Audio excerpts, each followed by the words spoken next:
Geliefdes, ons lees saam uit Matteus. Vandag kom die woord van die Here na ons toe uit Matteus. Ons lees die Onse Vader uit Matteus uit, soos wat ons nou in ons preekreeks besig is mee.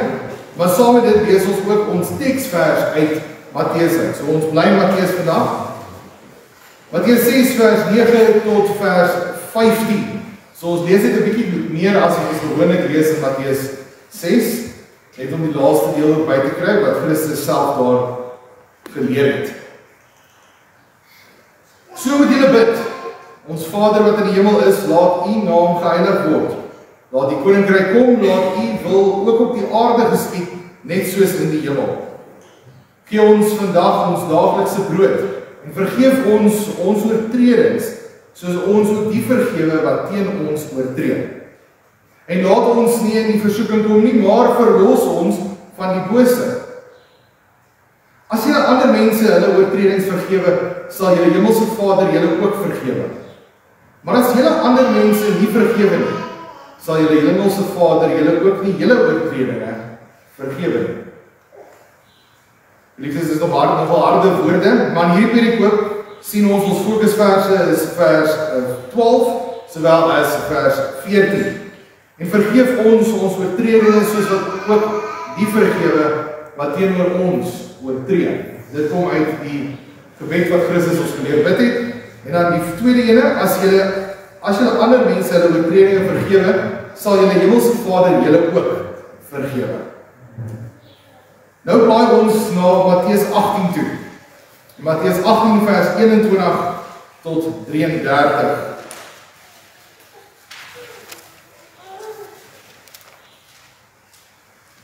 Daarna het Petrus aan Jesus gekom en gevra: Here, hoeveel keer moet ek my broer vergewe as hy iets verkeerd teen my doen? Selfs 7 keer? Jesus antwoord hom: Ek sê vir jou, nie 7 keer nie, maar selfs 70 maal 7 keer. Daarom kan die koninkryk van die hemel vergelyk word met 'n koning wat besluit het om saam met sy amptenare hulle boeke na te gaan. Toe hy daarmee begin is een amptenaar na hom toegebring wat miljoene rand geskuld het. Hy kon dit nie betaal nie, en daarom het die koning beveel dat hy en sy vrou en sy kinders en alles wat hy het verkoop en die skuld betaal moet word. Die man het voor hom neergeval en gesoek: Gee my tog uitstel, ek sal u alles terugbetaal. Die koning het hom jammer gekry, omdat gaan en sy skuld afgeskryf. Toe daardie man buite kom, het hy een van sy mede-amptenare raakgeloop wat hom 'n paar rand geskuld het. Hy het hom gegryp en gewurg en gesê: Betaal wat jy my skuld. Sy mede-amptenaar het voor hom neergeval en hom gesmeek: Gee my tog uitstel, ek sal jou betaal.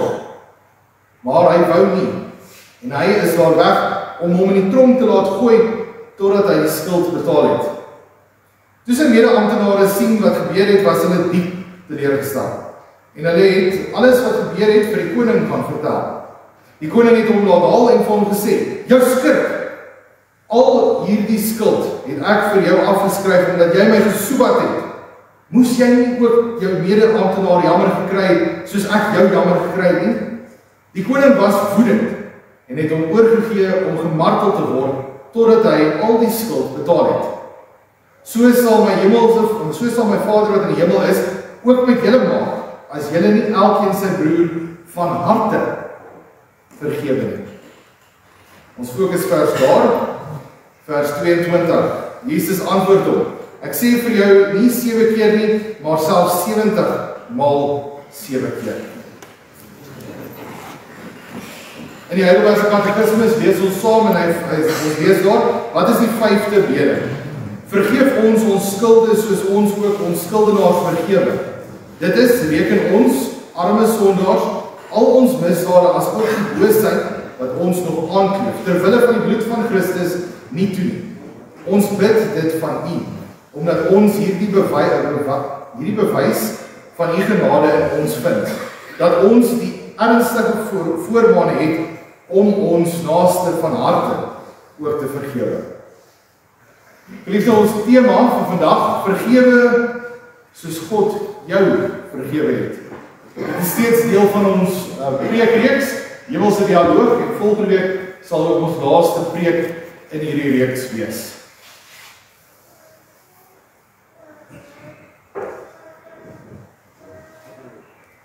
Geliefdes, as jy 'n fout begaan het, hoe verwag jy die ander persoon teenoor jou reageer? Wat verwag jy moet plaasvind?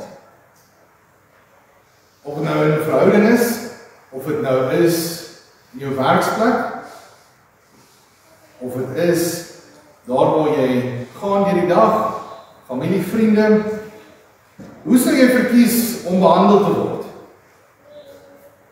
Sal jy verwag dat hulle jou moet vergewe?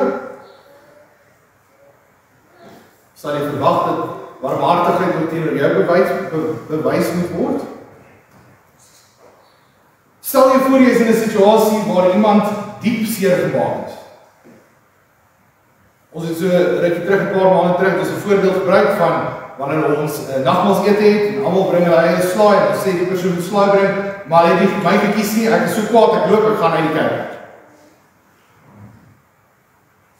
Vergewe ons werklik soos wat Christus, soos wat God die Vader ons vergewe.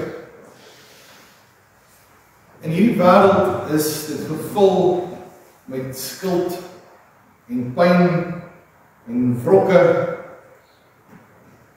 Ons heeltyd wil wraak neem oor dinge wat gebeur het of dinge wat teenoor my gedoen is.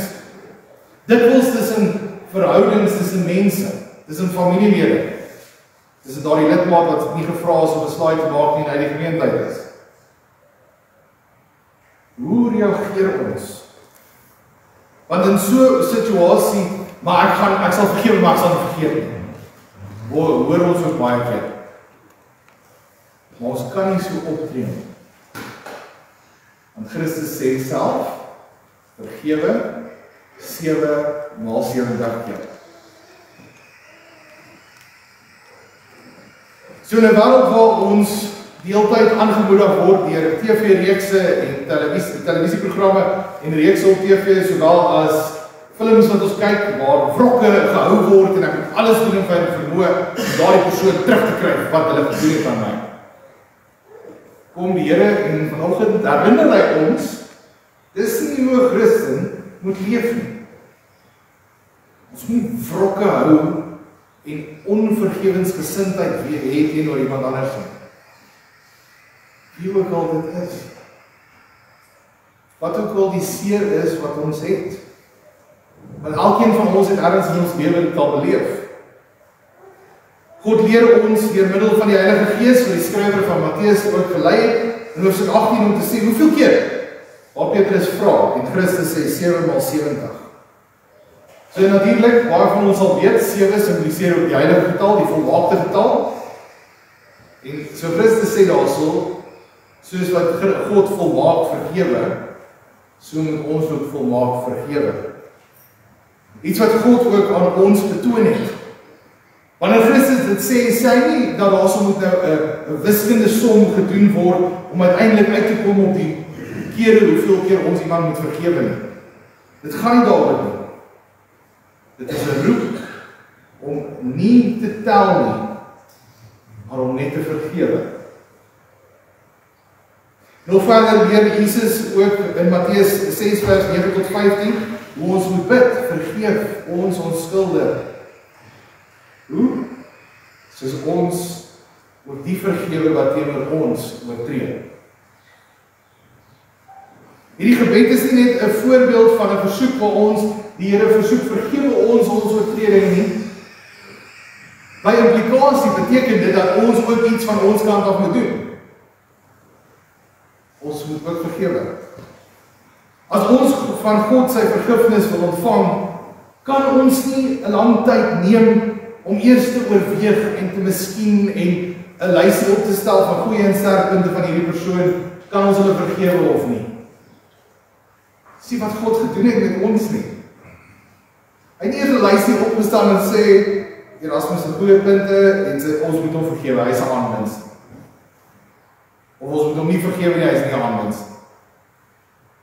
Net so ook kan ons teen ons lewe doen. Ons moet vergewe. In vergewe lewe ons is sondaars. Elkeen van ons het ook vergifnis nodig. Elkeen van ons het ook 'n hinkering en 'n smag om vergewe te word. En ek en jy kry dit. God gee dit deur Christus volgens sy wil vrylik. Nie omdat hy 'n lysie gemaak het. Nie omdat hy dink jy gaan 'n aanwins wees vir die koninkryk nie, maar omdat hy dit kies. Daar moet 'n offer gemaak word en die offer is Christus en uiteindelik is die offer ook voldoende sodat ons die vergifnis kan ontvang. En daarom moet ons ook bereid wees om dit aan ander te skenk. Ons het dit vrylik gekry en daarom moet ons dit ook vrylik kan gee. En dit is moeilik. Dit maak seer. Dit vat baie. In die tyd van die geskiedenis waarbinne ons vandag is anderster as Christus se tyd. Maar in hierdie tyd loop mense rond met wrokke. Ek sal nie vergewe nie. Vyf. So nou laai ons eie waantjie vol van hierdie onvergewensgesindheid en sleep dit onnodiglik rond. En daardie persoon weet nie noodwendig ons het nie vergewe nie. Het gaan oor ons verhouding tot God. En dan ons verhouding tot ons naaste. En so herinner die tekste wat ons vanoggend gelees het, ons weer opnuut om ons oë te rig op God, op Christus, selfs in hierdie moeilike tyd, waar ons moet vergewe. Die vraag kom op, hoe kan ons God se vergifnis verwag, as ons nog steeds rondloop, en ander nie vergewe nie?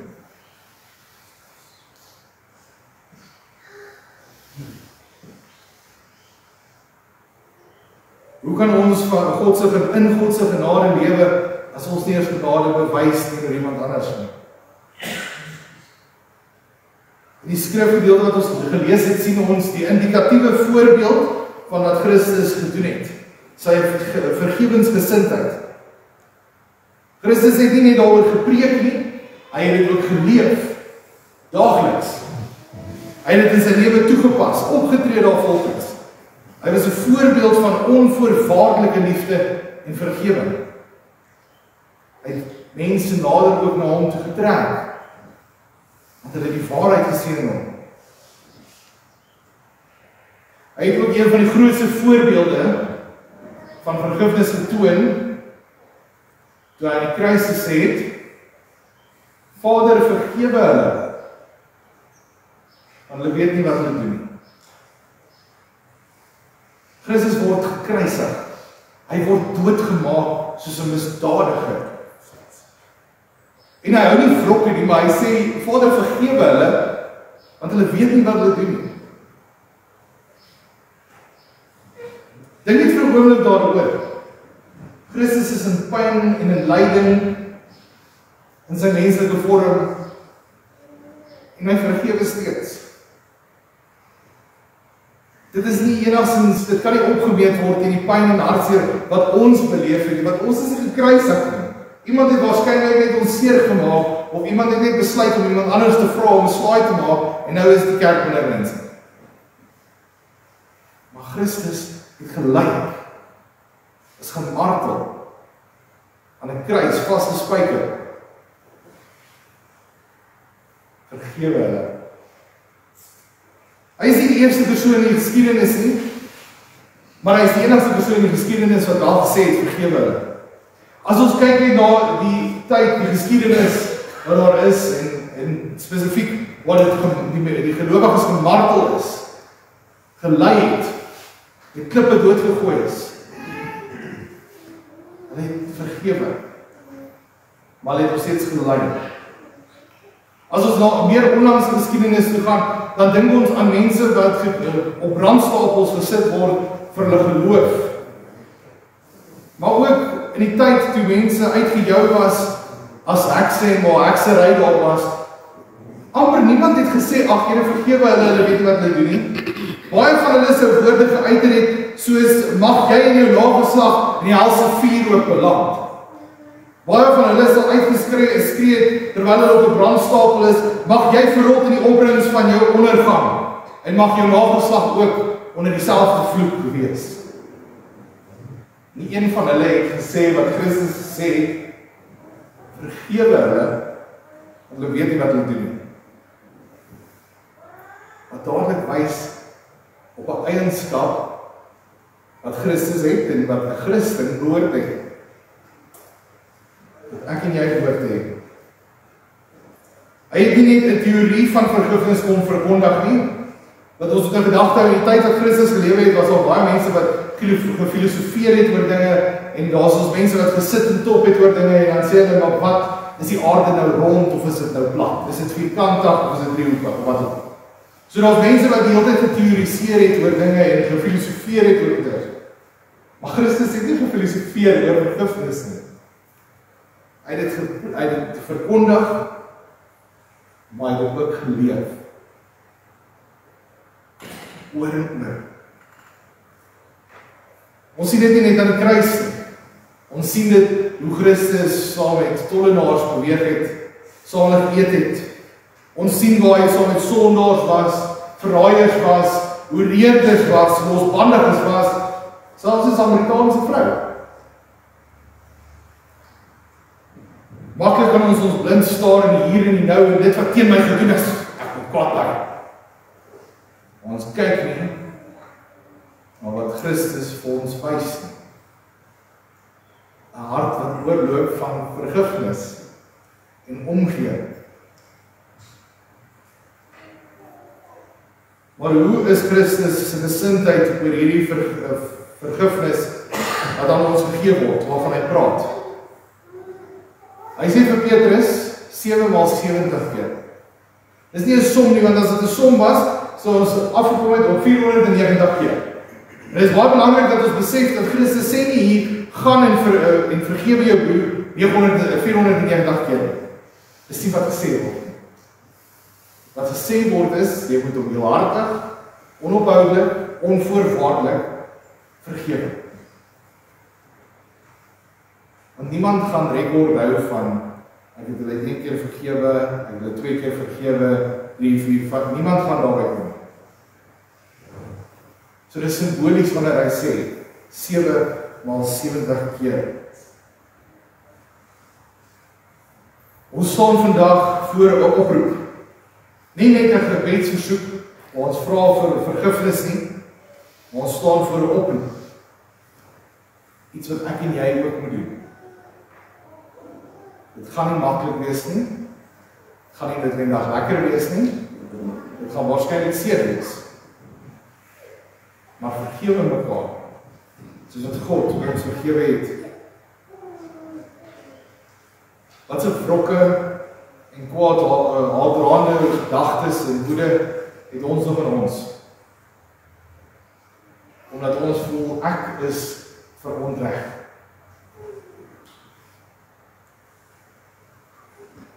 Die opdrag tot vergifnis, met ander woorde iets wat ek en jy moet doen, sien ons duidelik in die bede wat sê, vergeef ons skulde, sodat ons vergewe. Hierdie eenvoudige tot diep sin is 'n waarheid en ook die kern van ons geloof, ons verhouding met God en met mekaar. Want God het ons vergewe en ons het dit verkondig en vertel vir ander, sodat hulle ook kan lewe in hierdie vergifnis, in hierdie genade van die Here. Hierdie vergewe wat ons moet verkondig is nie net 'n universele vergewe, vergewe maar net om vrede te bewaar nie.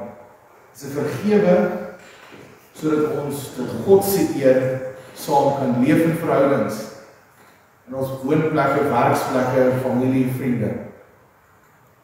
Dit is tot God se eer, nie myne of jou nie. Nie sodat ons kan sê, ag, maar ek het hulle vergewe. Ek is so goed, ek het hulle vergewe. En dit gaan oor ons. Dit gaan oor God. Elkeen van ons is sondaars en ons het tekortkominge. Ons almal verdien om nie vergifnis te ontvang nie, maar tog kry ons dit. Ondanks dat ons God baie keer sy geduld beproef, sodat ons ook sien die Israeliete sy geduld oor en oor beproef het,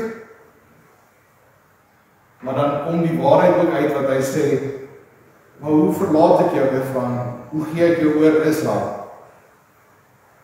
Maar ons liefde van God die Vader vir sy kinders. Ons vra onsself weer die vraag af, wat weerhou my en jou om te vergewe? Hoekom neem ons nie na eerste stap en vergewe iemand nie? 'n persoon, instansie, wie ook al. Hoe sou ons lewe anders gelyk het wanneer ons wel waar die persoon vergewe het? Is ons bereid om dit te doen? Want as ons nie bereid is om dit te doen, dan moet ons by die Tipex gaan haal en daai versie in die Bybel gee, want ons glo dat dan. Hierdie vraag roep by ons aksie op. Ons moet oorgaan in aksie. Dit gaan nie maklik wees nie, en daarom is die Heilige Gees ook daar om ons te bemoedig en te versterk in hierdie aksie. Want geliefdes, uit ons eie gaan ons nie noodwendig wil vergewe nie.